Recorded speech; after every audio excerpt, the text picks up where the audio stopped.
desejo a vocês um dia abençoado pelo nosso eterno Deus, em nome do Senhor Jesus. E aí, vamos para mais um vídeo de reflexão / devocional. Deixa eu marcar essa bolsinha aqui que eu fico vendo o tempo que eu tô levando para os vídeos. Então, gente, grava esses vídeos, né, para estar inspirando a vocês a ter um momento de vocês com Deus, que é o devocional, né? Então, para ficar aquele devocional completo, né, faça uma oração antes de iniciar o vídeo, faça uma oração, peça que o Espírito Santo abra a mente de vocês, né, para que ele possa ministrar a mensagem de Deus no coração de vocês. Após terminar o vídeo, faça a tua oração agradecendo esse momento e peça para que Deus abra mais portas, para que vocês possam ter momentos assim, né? Para estar buscando mais Deus, tirando um pedacinho do seu dia para Deus, né? Para estar com Deus, né? Estar com o Senhor Jesus, convidar o Senhor Jesus, para convidar o Senhor Deus, para convidar o Espírito Santo, para estar caminhando com vocês no dia a dia de vocês, e isso vai fazer total diferença. Vida de oração, devocional, né? Leitura da palavra, reflexão. Então, assim, grava esses vídeos para que possa estar inspirando você, já está fazendo isso. Pegou seu café? Pega seu cafezinho aí e vamos para mais um capítulo do livro de Mateus.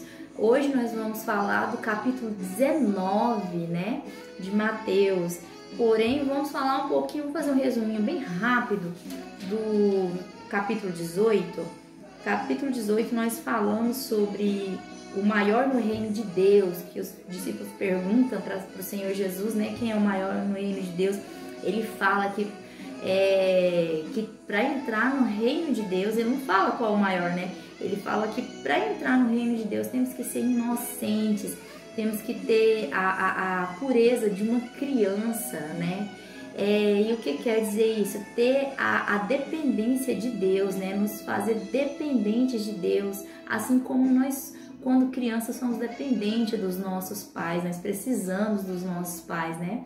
Para viver, para sobreviver. Então, e nós temos que ter essa dependência do Pai eterno, né? Do nosso Deus, para que nós possamos também viver, ter a nossa vida, né? Vencer as nossas batalhas, as nossas dificuldades, obtermos vitórias, né?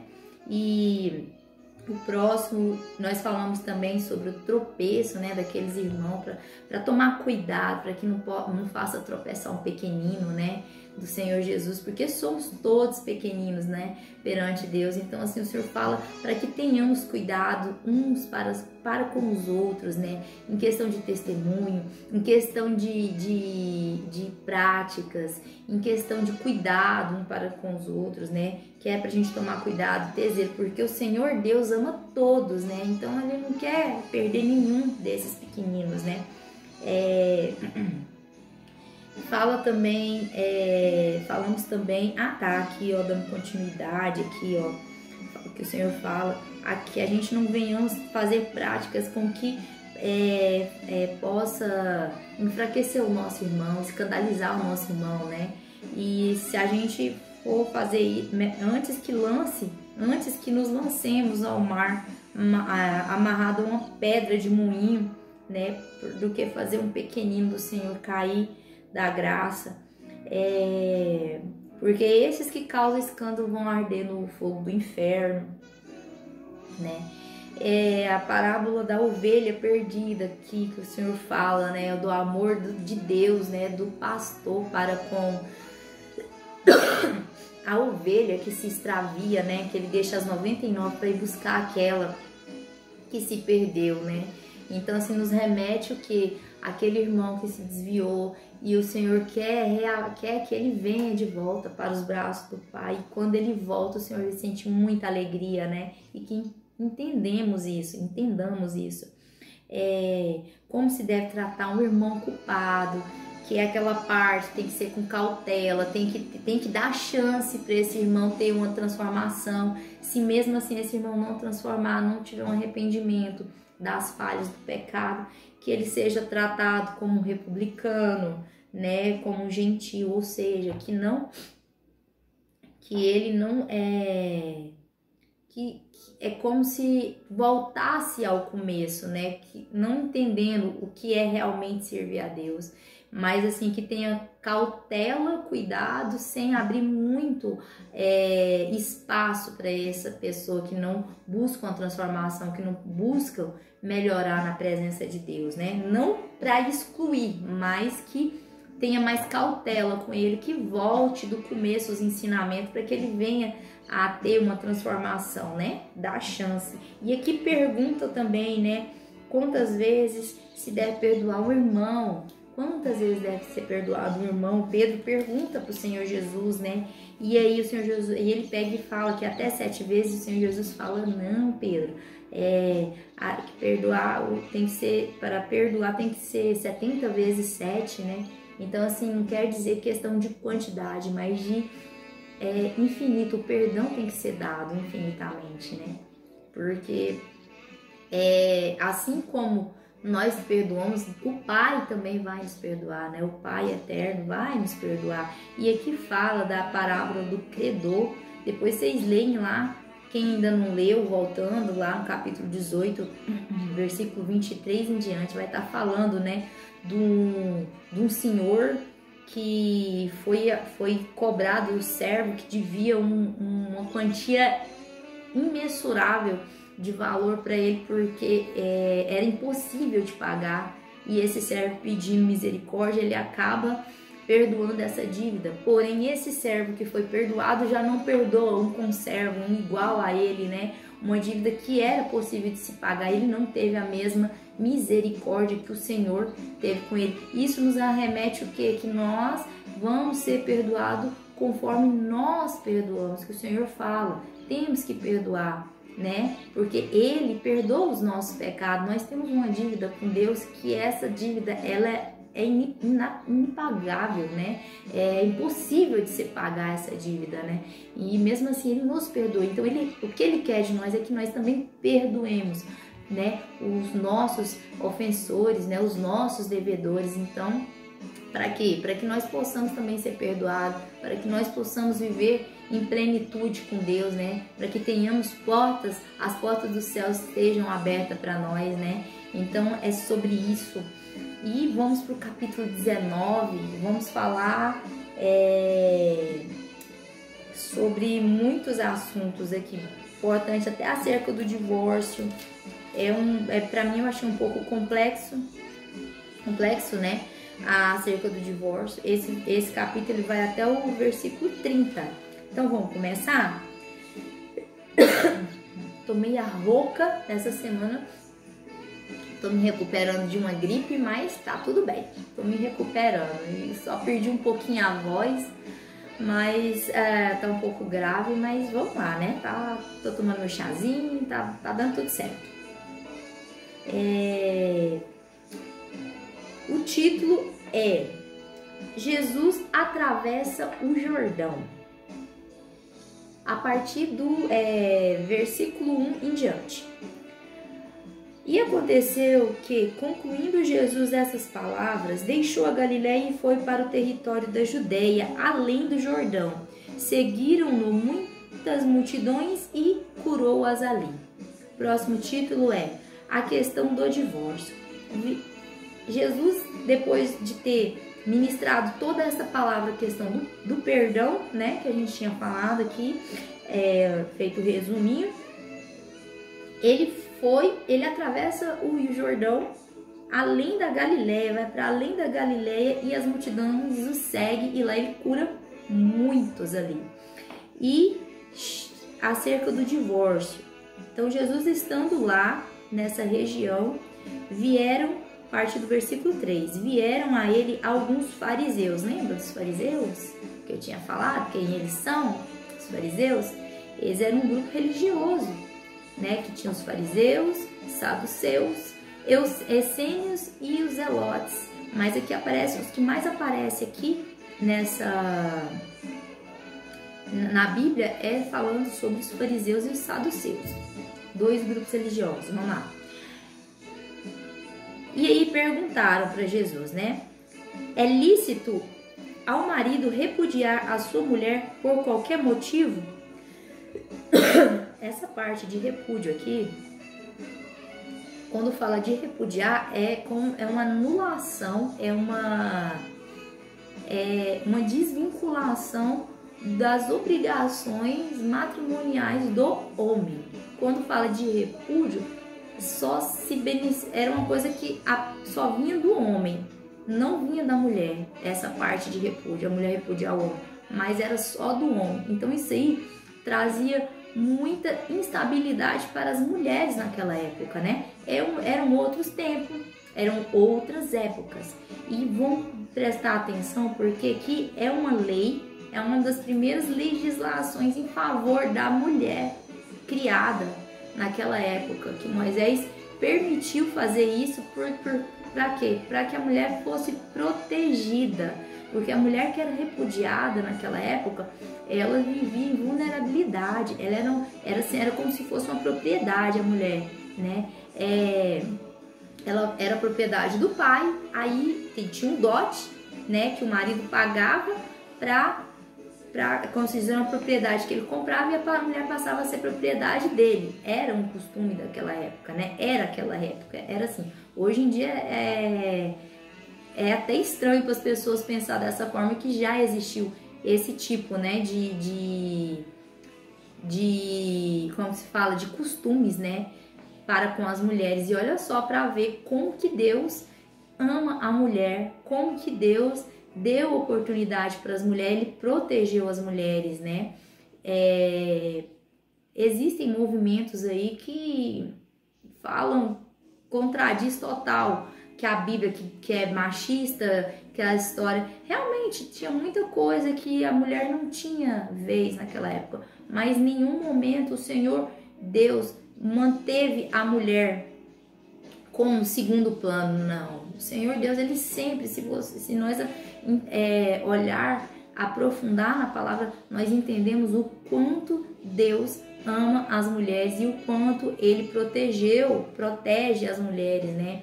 Sempre o Senhor teve um cuidado com nós mulheres, né? Então, esses movimentos que vem aí falando que é machista, a Bíblia é machista, essas coisas, não tem nada a ver. Não tem nada a ver, é mentira isso aí, porque que fala, ó. Vamos lá? Vamos ler aqui pra gente ter um entendimento mais amplo? Vamos. E aqui tá. Aí pergunta se é lícito, né, que por repudiar a mulher por qualquer motivo. Naquela época, qualquer motivo, o homem podia repudiar a mulher.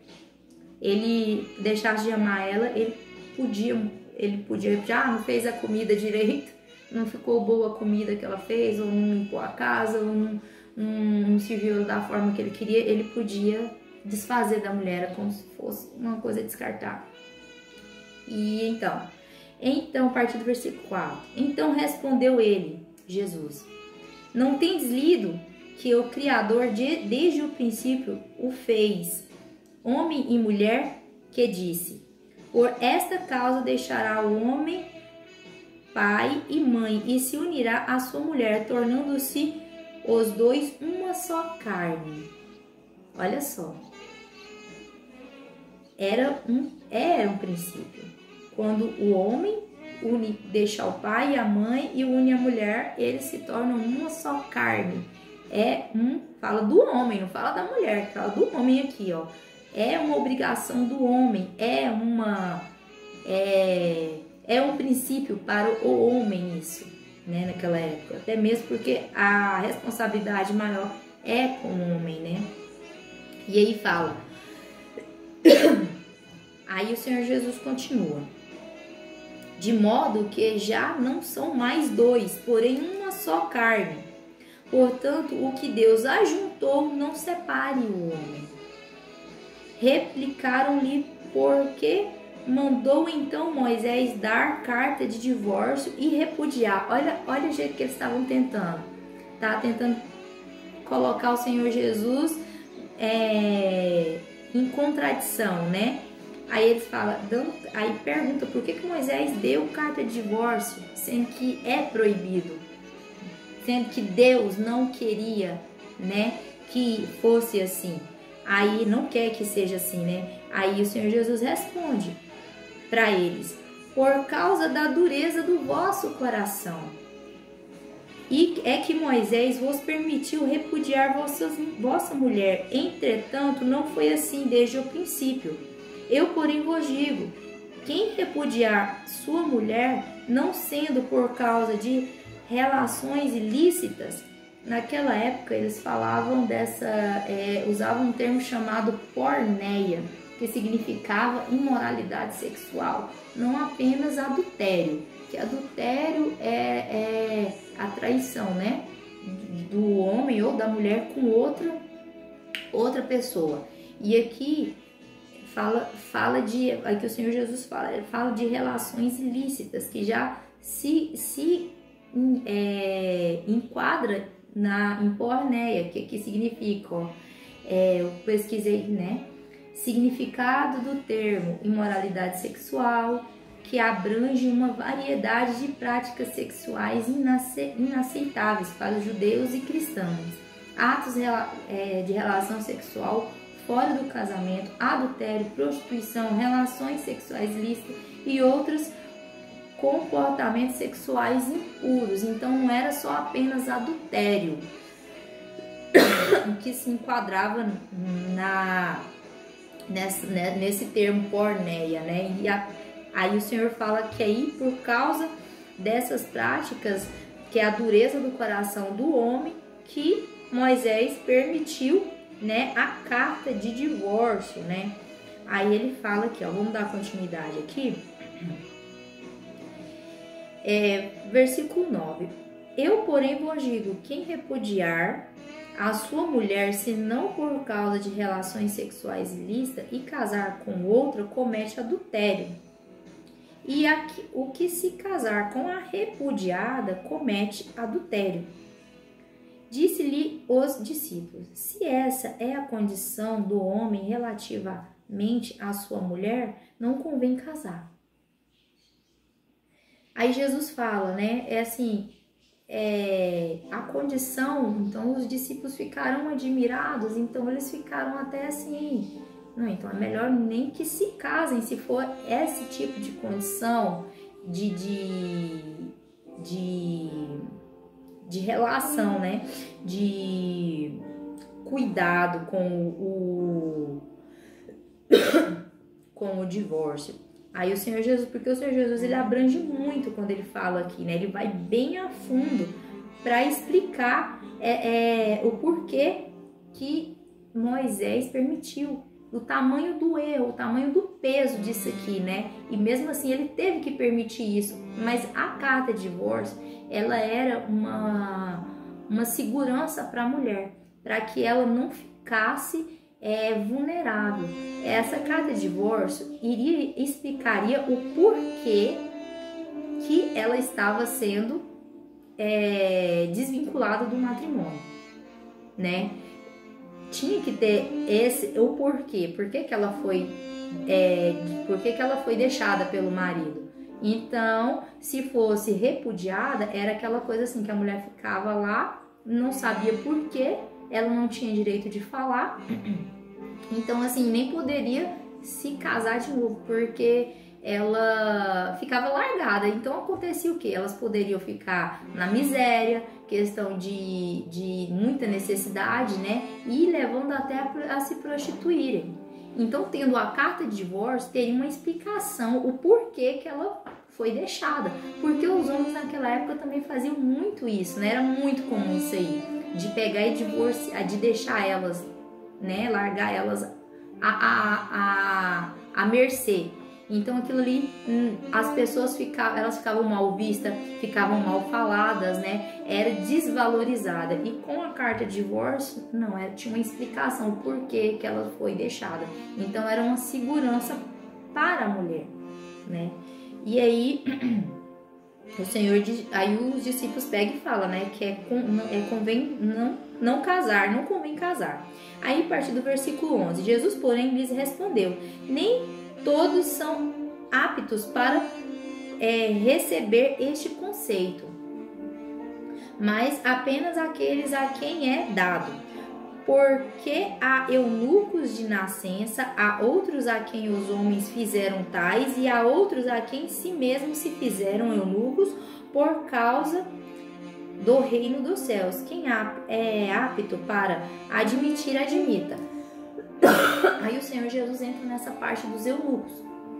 Eunucos eram uns homens que tinham os palácios dos pagãos, né? Que eles, os reis pagãos faziam o que? Eles castravam os homens. Para quê? Para cuidar do harém deles. Então eles eram eunucos castrados. Aqui fala dos eunucos feitos, né? Que se fizeram eunucos. Tá aqui, ó, no versículo 12. Porque os eunucos, há eunucos de nascença, aquelas pessoas que não querem casar, não sentem atração, não praticam o ato sexual, né? Então eles falam, aí fala que se fizeram eunucos. E há aqueles a quem os homens fizeram eunucos, que foi os que foram castrados, né? Era uma prática muito, como que fala? Violenta, né? Para com os homens escravos naquela época, mas aconteciam isso. E há outros que a si mesmo se fizeram eunucos, aqueles que não se fizeram, não tinham interesse sexual, não tinham interesse por mulher, né?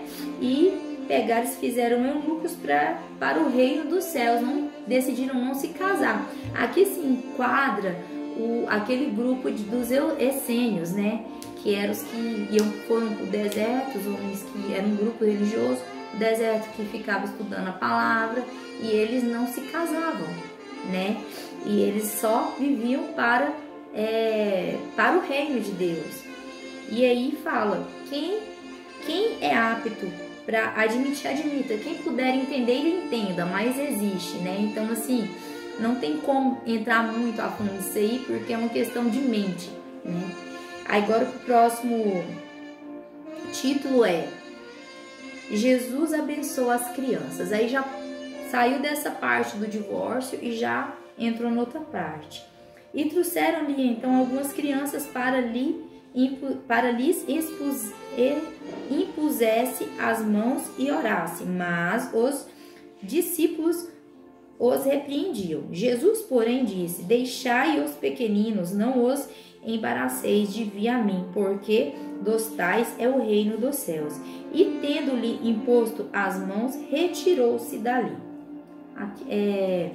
Percebe-se que as crianças eram levadas ao Senhor Jesus para que ele orasse por elas, né? Então a gente já tem um conhecimento já de um pouco do caráter do Senhor Jesus, né? E aí os discípulos tentam repreender as crianças, não a chegar no Senhor Jesus, e o Senhor Jesus fala que é para deixar que as crianças venham até ele, né?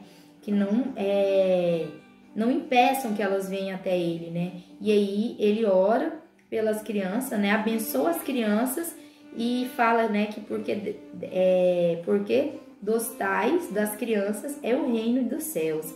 E ele vai e impõe a mão sobre elas e retira dali. Aqui já vamos falar do jovem rico. É interessante esse aqui. Versículo 16 em diante. E eis que alguém aproximou-se,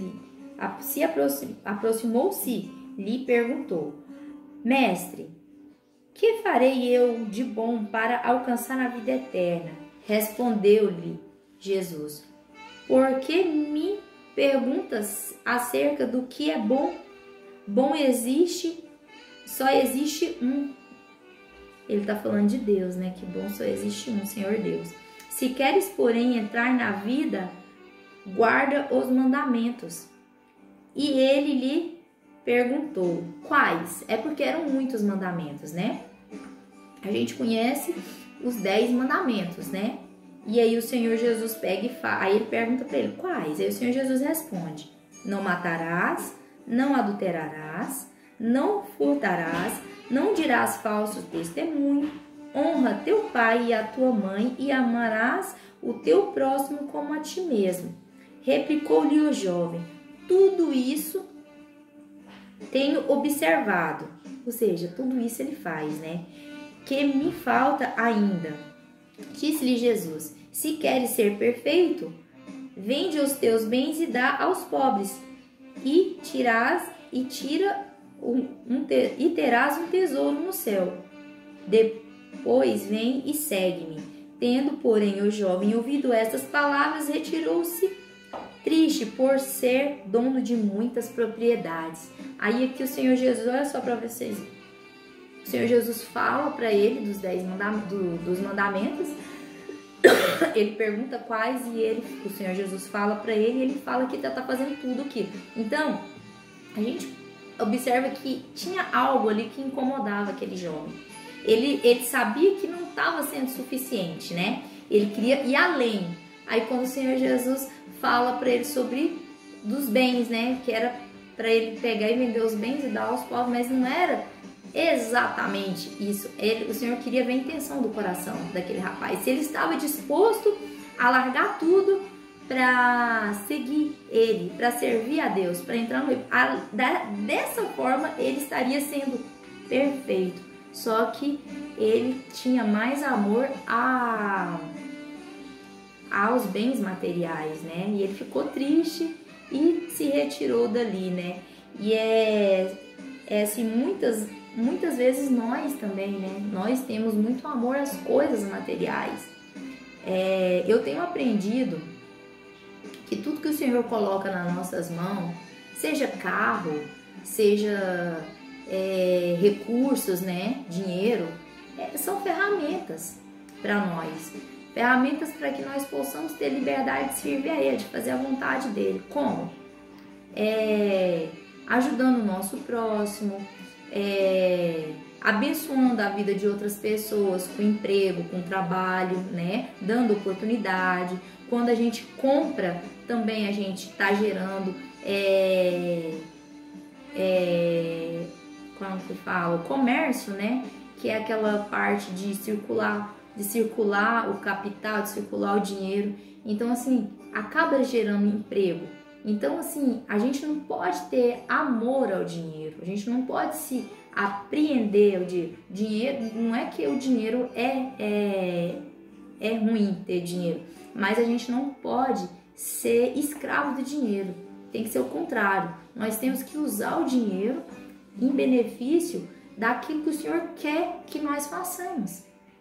Os recursos que o Senhor coloca nas nossas mãos é para que nós venhamos abençoar também as outras pessoas, venhamos ajudar, seja fazendo doação, seja provendo emprego, seja comprando para ajudar alguém. Às vezes você nem está precisando de certas coisas, mas você vai lá e compra para poder ajudar, né? E às vezes é uma recompensa até para você mesmo também, para você adquirir alguma coisa que você quer, né? Mas que não colocamos amor, não nos prendemos a isso, né? E vamos para o último título, que é o perigo das riquezas. Vamos lá? A partir do versículo 23.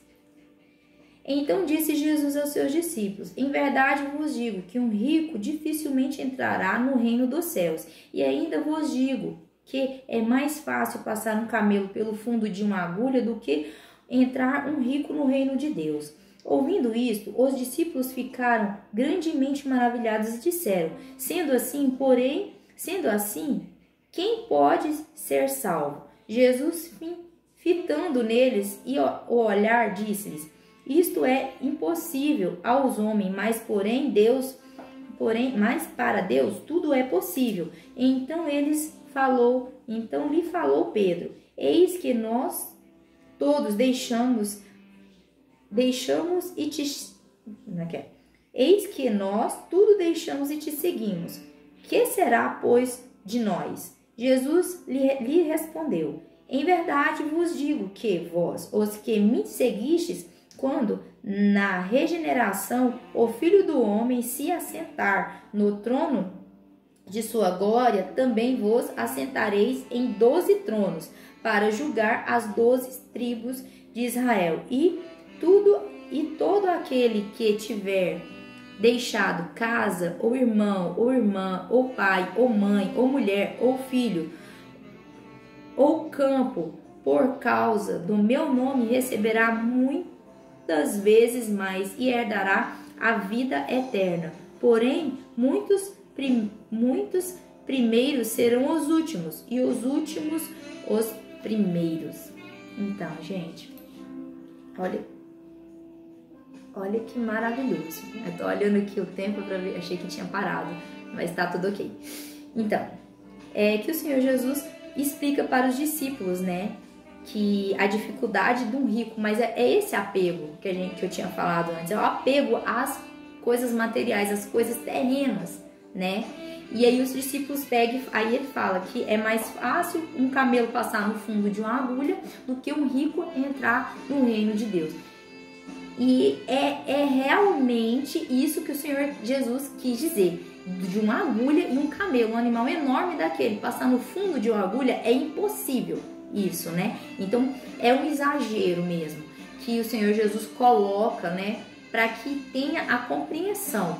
Eu já ouvi muitas exortações falando que a agulha não quer dizer uma agulha, que é uma portinha que tem lá que tem lá em Israel, que o camelo tinha que ser tirado da carga e ele passar se arrastando por essa portinha. Não é sobre isso, porque essas portinhas aí que eles falam foram criadas depois do Senhor Jesus, acho que é na idade no século, eu não vem muita mente não, mas eu estudei sobre isso aí. Então não era naquela época, o Senhor Jesus não estava querendo dizer sobre isso. Eu já vi a exortação de gente falar até de âncora, que é uma corda grossa que passa por uma âncora, e assim, também não é sobre isso. O Senhor Jesus estava falando realmente era da agulha mesmo, do fundo de uma agulha. Então assim, mas aí os discípulos pegou e ficou assim, maravilhados, né, impressionados, e aí perguntam, então quem pode ser salvo?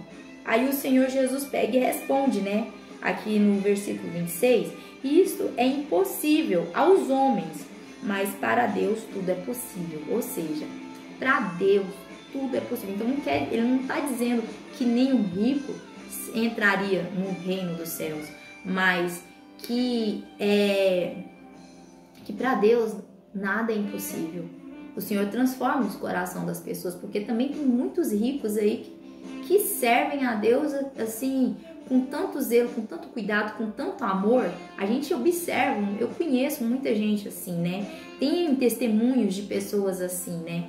Então assim, e também tem pobres também que têm um apego a coisas materiais muito mais do que rico. Então é sobre isso, é sobre esse apego pelas coisas terrenas que o Senhor Jesus estava falando.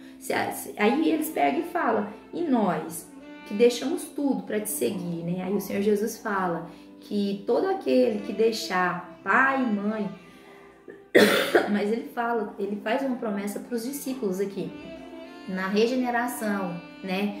Que o Senhor Jesus sentar no trono, eles se assentarão em 12 tronos e eles julgará Israel, as 12 tribos de Israel, né? Na época, esse termo de julgar não é questão de justiça, mas questão de governo, né?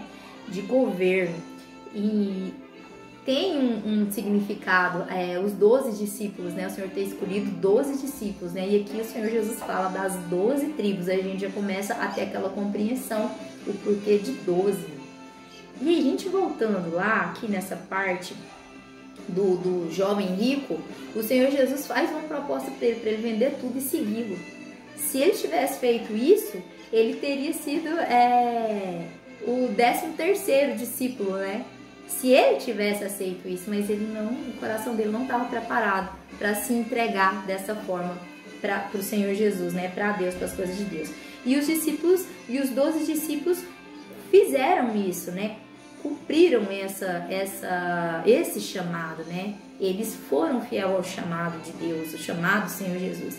E aí o Senhor Jesus faz a promessa no versículo 29.